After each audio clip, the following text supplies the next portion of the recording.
Hello all, welcome you to the course on corporate laws and governance. In this video, we are going to learn about the corporate social responsibility. Corporate social responsibility was never been a compulsion on the part of the companies until the new Companies Act 2013 came into existence. Previously, every company was expected to contribute back to the society from which they are getting benefited.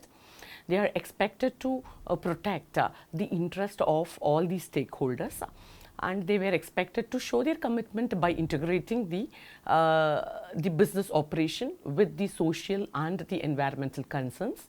When they were doing that, they were also getting benefited in various ways.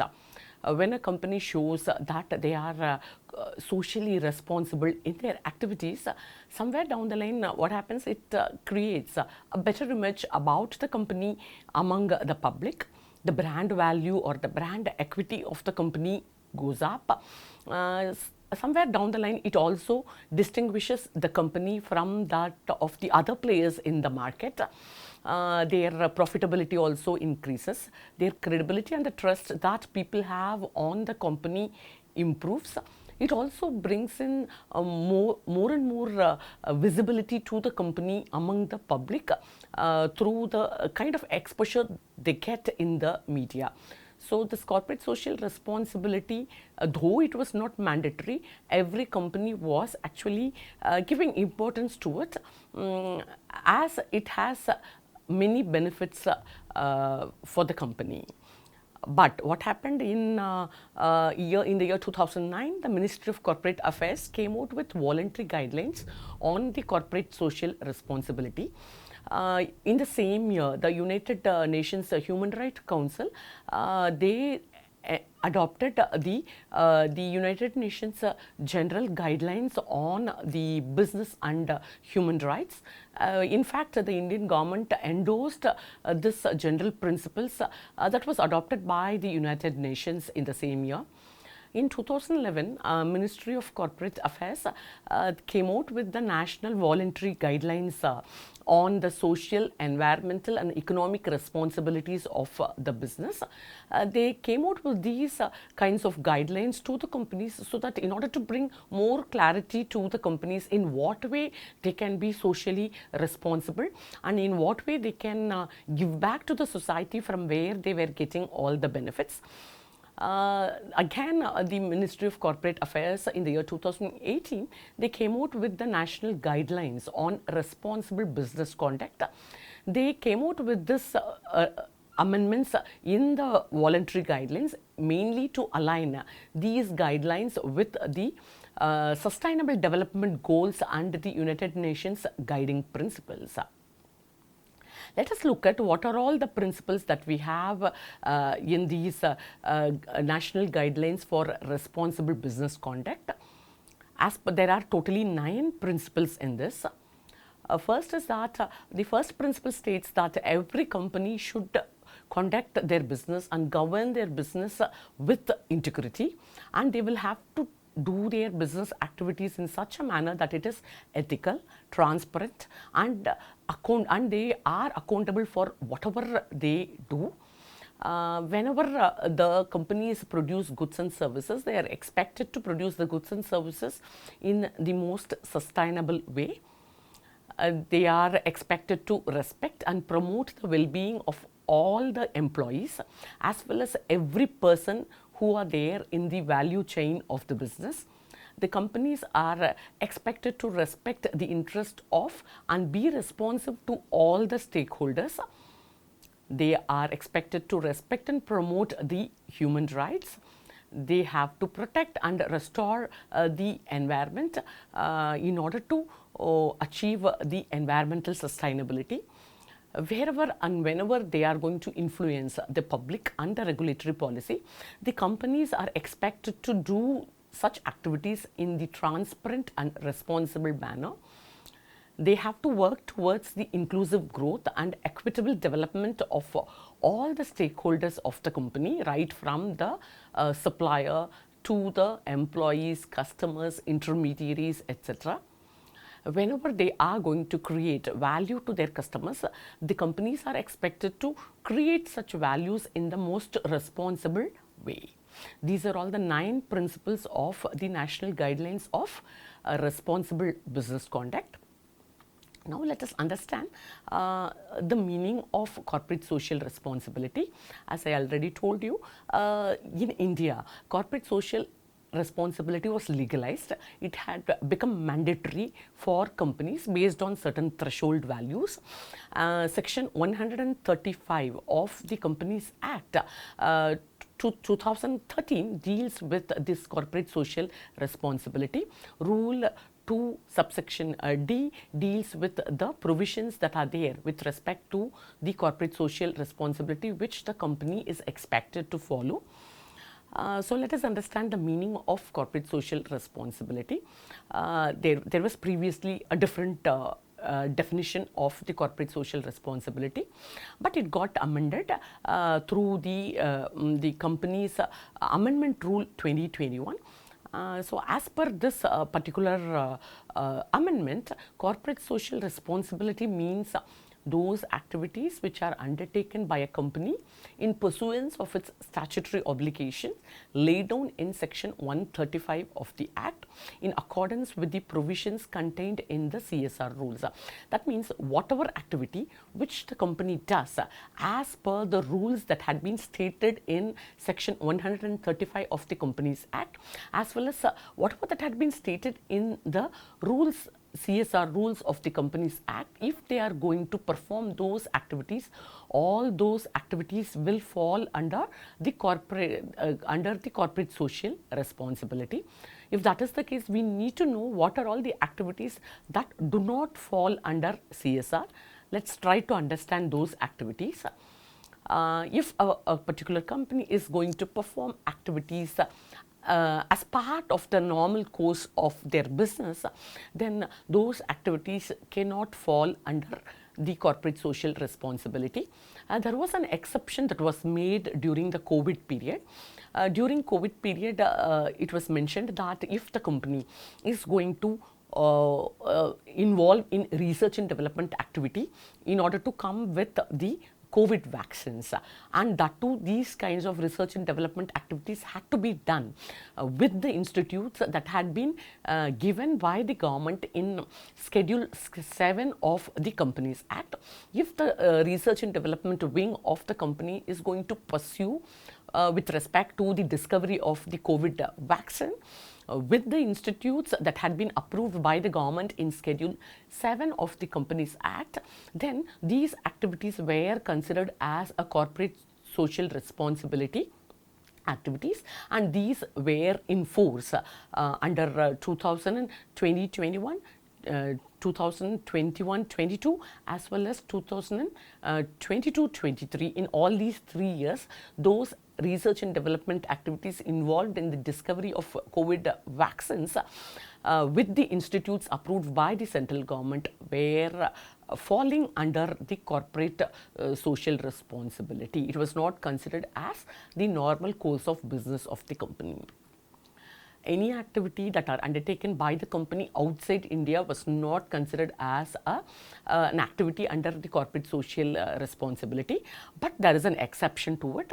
If the company is going to train the sportsmen, sports personalities outside India in order to make them perform well at the state level competition or union territory level competition or at the national or at the international level competition, then these kinds of trainings that are given to these sports personnel outside India were considered as the activities under the corporate social responsibility. It was not like a part of the normal course of the business.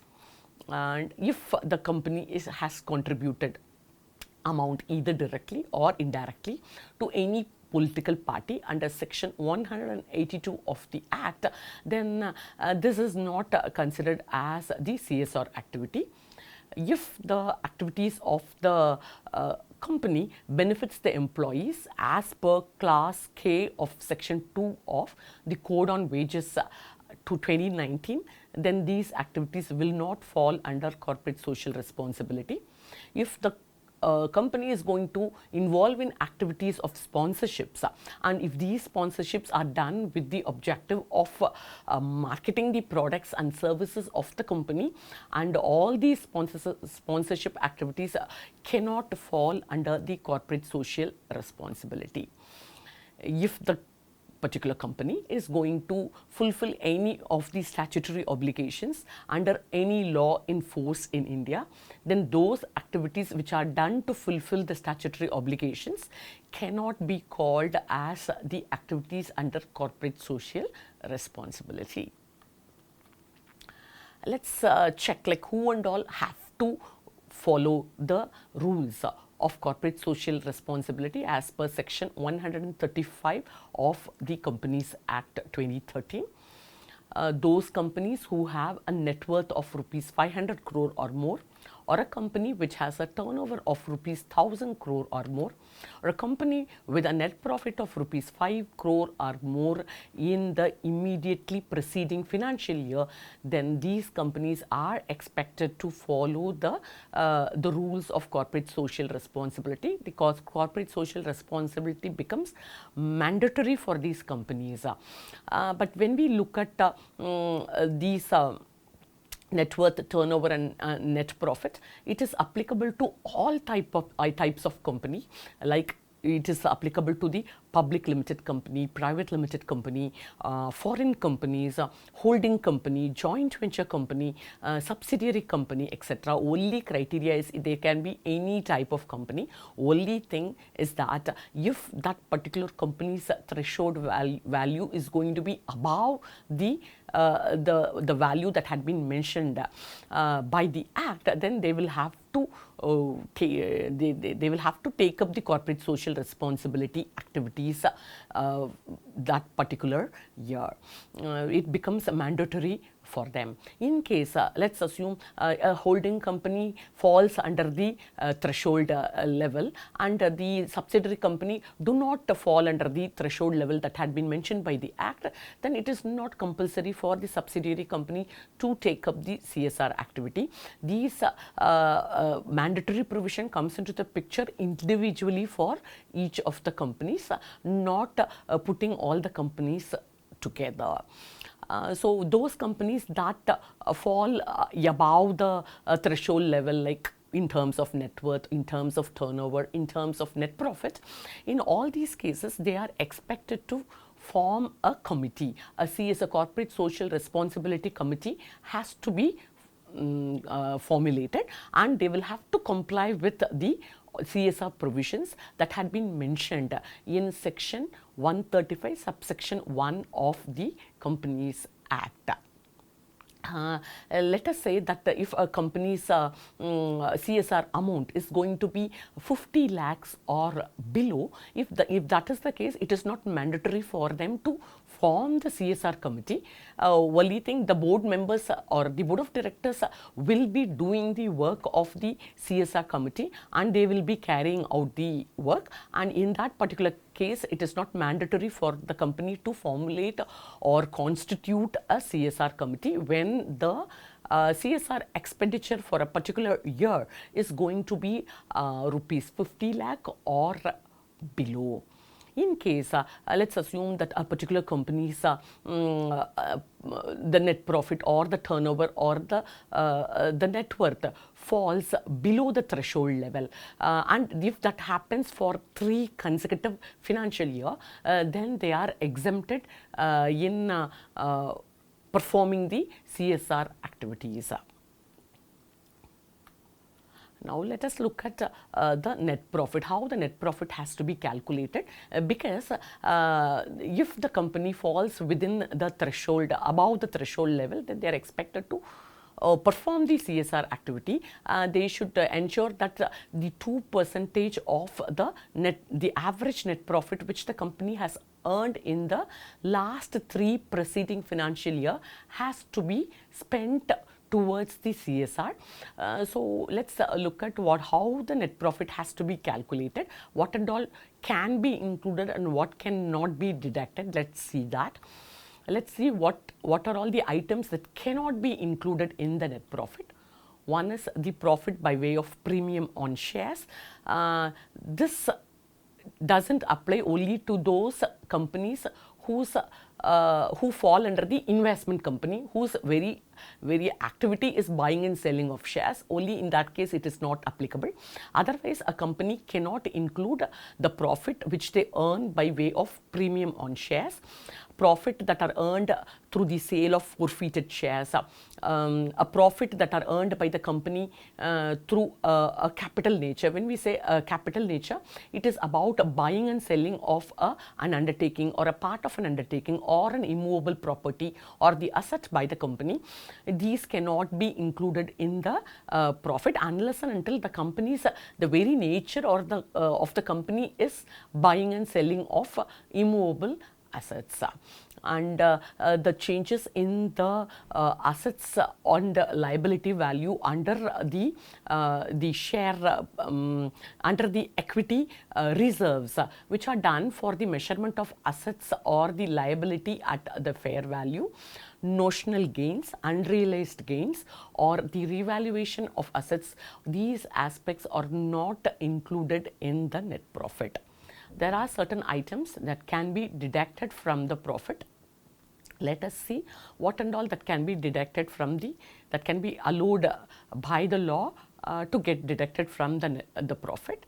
The working charges, directors' remunerations, bonus or commission payable or paid, any tax notified by the central government, interest on debentures, interest on the mortgages on advances and loans, interest on unsecured advances and loans, these can be deducted from the profit. Similarly, there are few more items which can be deducted from the profit, like the expenses on repairs, outgoings inclusive of the contribution made under section 181, depreciation to the extent specified in section 123, excess of expenditure over income, damage or compensation to be paid for any legal liability or any sum paid by way of insurance against the risk of meeting the such liability, debts considered bad and adjusted or written off during the year of the account.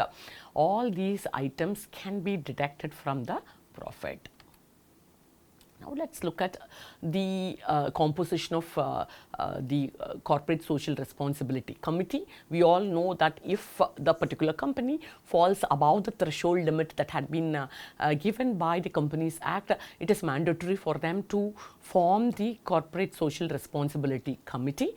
Corporate Social Responsibility Committee need not be formed by the government, by the company, provided their expenditure for a specific year is going to be 50 lakh rupee or lesser than that towards corporate social responsibility. Otherwise, they will have to form or constitute the CSR committee. In the case of a company or a public limited company, there should be a minimum of 3 directors in the CSR committee. Of these 3 directors, at least one of them should be an independent director. In the case of an unlisted public company or a private company, it is not mandatory that they will have to have an independent director. All the the directors can be these members of the CSR committee, not that they should have an independent director in the committee. In case a private company has only 2 directors, then the CSR committee will have only 2 directors as the committee members. In the case of a foreign company, there should be a minimum of 2 directors in the CSR committee, and one of them should be the resident of India. Now let us look at the duties of the committee members.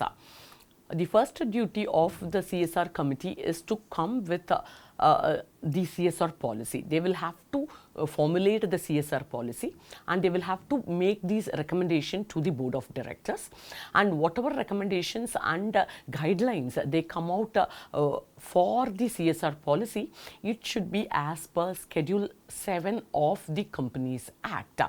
They will have to give guidelines with respect to the selection of the projects and other activities under CSR. They have to give guidelines with respect to the implementation of the projects and the activities, as well as the monitoring of these activities. The CSR committee is also expected to give recommendations on the annual action plan. The CSR committee is expected to give recommendation with respect to the amount of expenditure that can be allocated for the various projects and the activities under CSR. They will have to clearly give the modalities of the allocation of these amount for various projects and activities. They will have to come with the guidelines on the implementation of the various projects and activities. They will have to have the controlling mechanism, in the sense they will have to clearly give guidelines on how these projects and the activities has to be monitored while it is getting implemented. So all these guidelines have to be given by the CSR committee.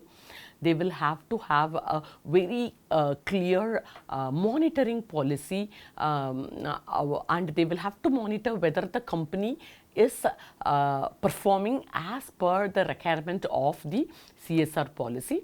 They will also have to ensure that things go, or the companies perform as per the CSR policy requirement, and whatever controlling mechanism that they are going to come out with, it should be transparent. Now let us see what are all the responsibilities of the board of directors towards the corporate social responsibility. If we look at the board of directors, whatever recommendations that had been given by the CSR committee members with respect to the CSR policy, with respect to the annual action plan, all that had to be implemented, all that had to be put in action. So that is the duty of the board. The board has to approve the CSR policy that had been recommended by the CSR committee members. They will have to put the information like what are all the projects and activities that the company would be taking up during a particular financial year in the website. They will have to clearly give the details of the members of the CSR committee. They will have to clearly give the annual action plan as well as CSR policy. All these informations have to be put up in the website of the company. So the board is expected to approve all the recommended CSR policies, annual action plans, and they will have to, and the projects and activities that would be taken up by the company in a particular financial year, and they will have to give all these details along with the details of the CSR committee members in the website of the company. They should ensure that the company actually does whatever that had been mentioned in the annual action plan. So they have to have a very clear-cut annual action plan which has to be approved by the board, and whatever activities that had been specified in the annual action plan as well as in the CSR policy of the company, the board should ensure that the company undertakes all those activities that had been mentioned in the CSR policy as well as in the annual action plan of the company. In case there is a project and if the project requires to be converted into an multi-year project, the board has to do that. They have to look for information if it is justified that a project has to be converted to a multi-year project. The board should approve it, and they should ensure that the project goes on for multiple years. And they should also monitor and implement, they monitor that the projects which goes on multiple years, it happens as per the schedule. Whether the activities happen as per the schedule each year, whether the funds are utilized as per the policy, as per the recommendations, all that have to be monitored by the board of directors. They should also ensure that 2% of the net profit is getting spent on the CSR activities, because it is mandatory for the companies that 2% of the average net profits of the 3 immediately preceding financial year has to be spent towards the CSR activity. Let us assume that the company does not have 3 preceding financial year. If that is the case, here what happens, the company should ensure that the amount that had to be spent, it has to be spent for the development of the local area needs. Wherever they are located in that particular area, depending on the requirement and the needs of the local area, they will have to ensure that the money is spent for the improvement of the local area, and the issues that are faced by the local area are given importance when they do not have the data, or when they do not fall under the criteria of 3 immediately preceding financial years. The board should also ensure that the administrative overheads do not exceed 5% of the total CSR expenditure. In case the amount remains unspent, the company allocates the funds for the CSR activity. In case in a particular financial year, the amount remains unspent for that particular financial year, if it is going to be an ongoing project, what the company is expected to do is, the company is expected to create an account in a scheduled bank, and the account name would be the unspent corporate social responsibility account, and this account has to be created within 30 days from the date of expiry of the financial year. That means 30 days from 31st March of that particular financial year, they will have to create an account with the scheduled bank, and the name of the account should be unspent corporate social responsibility account, and the amount would be transferred to it should be transferred within 30 days. It has to be done, and this amount, whatever that had been transferred, it had to be spent within 3 succeeding financial year. The amount had to be spent for the reason why it had been transferred. If that is the case with respect to the ongoing project. If the project is not an ongoing project, then what the company has to do is, the company has to transfer the fund within 6 months from the date of expiry of the financial year, that is from 31st March of the financial year. Within 6 months, they will have to transfer the funds to one of the funds that had been mentioned in Schedule 7 of the Companies Act. If you look at the Schedule 7 of the Companies Act, there are various funds that had been mentioned, like the PM Relief Fund, PM CARES Fund. We have funds for research and development, incubation center, funds for any publicly funded universities, IITs, Department of Atomic Energy, Department of Biotechnology. We have we have Indian Council for Medical Research, Indian Council for Agricultural Research, and to these entities the fund can be transferred. In case there is going to be an excess amount which had been spent by the company towards CSR, in this excess amount that had been spent should be set off in the next 3 financial years. In case there is going to be surplus amount, the surplus amount has to be spent for the purpose for which it had arisen within the next 3 financial amount. It has to be plowed back to the CSR activities.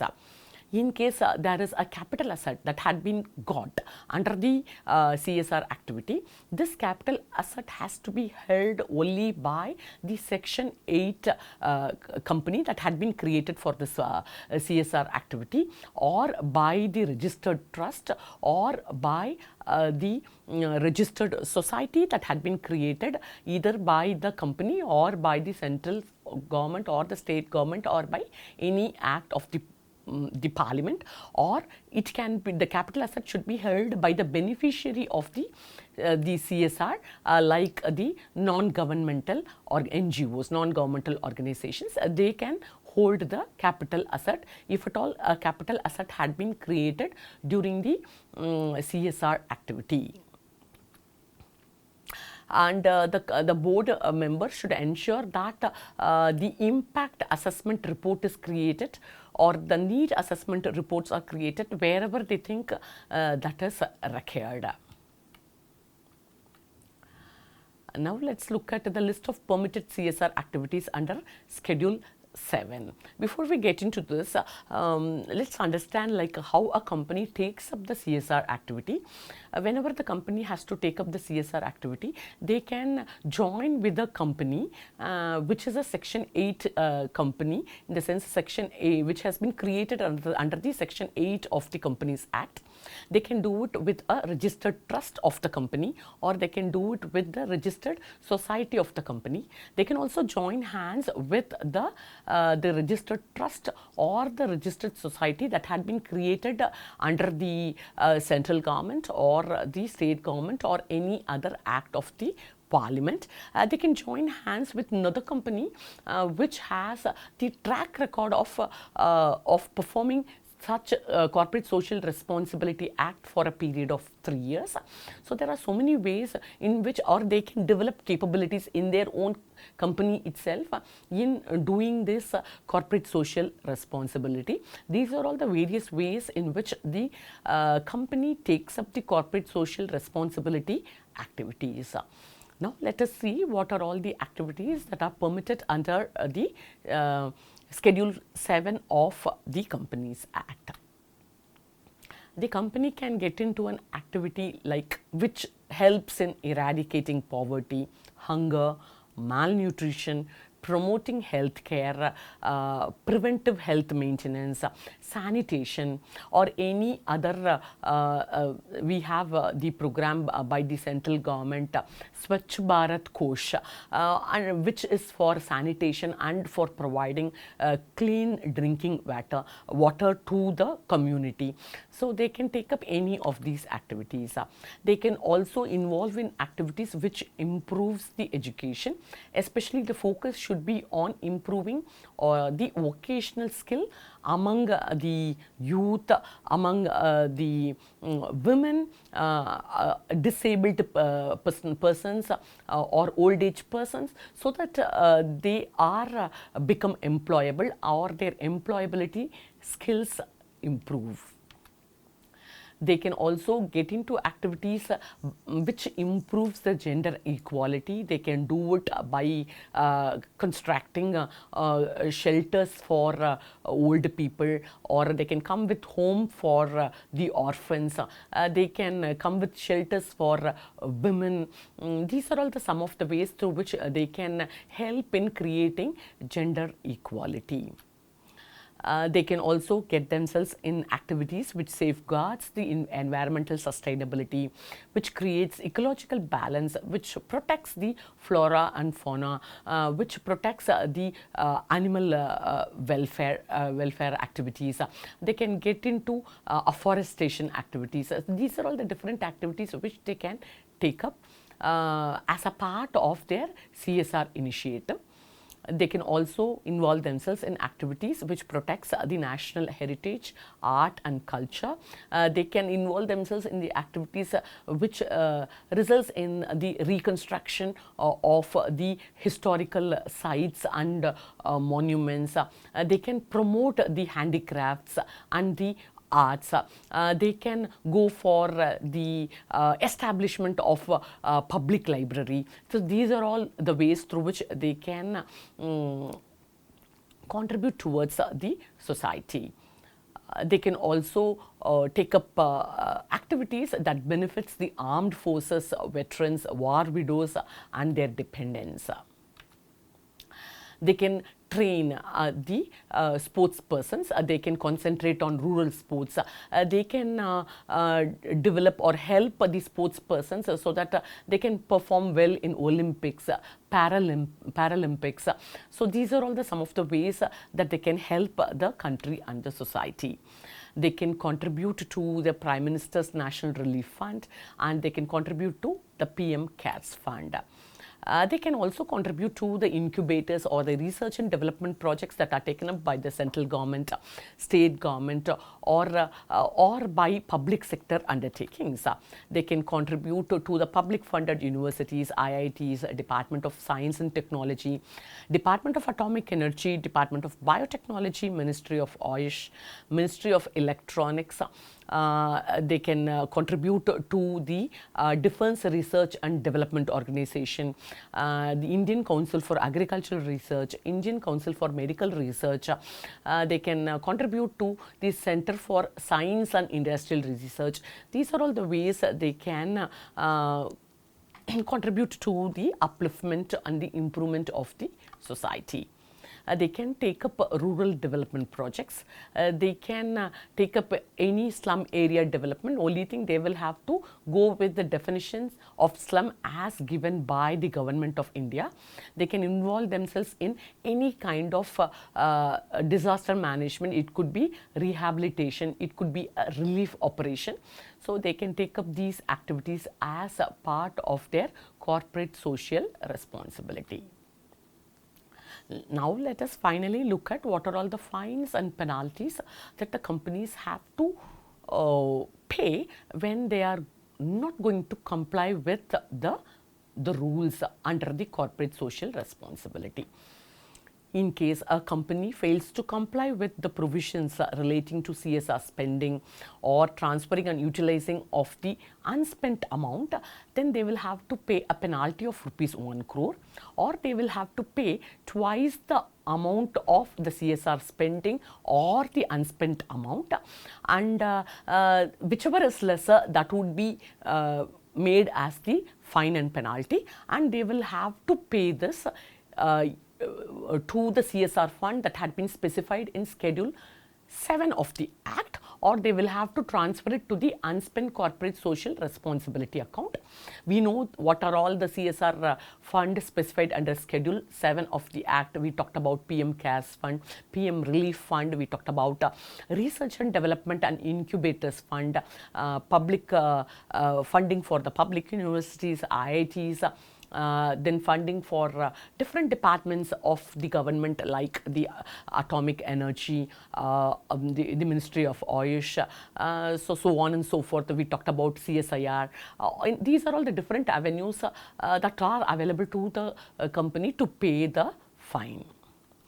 In case the officer who is responsible of implementing the corporate social responsibility, if that officer fails or defaults in the compliance of the CSR rules, then the officer has to pay a fine of rupees 2 lakh or 1/10 of the CSR spending or the unspent amount, whichever is lower, that would be made as the fine or the penalty, and this has to be either used for the funding that had been specified under Schedule 7 of the Act, or the amount had to be transferred to the unspent corporate social responsibility account which the company has created with the schedule bank.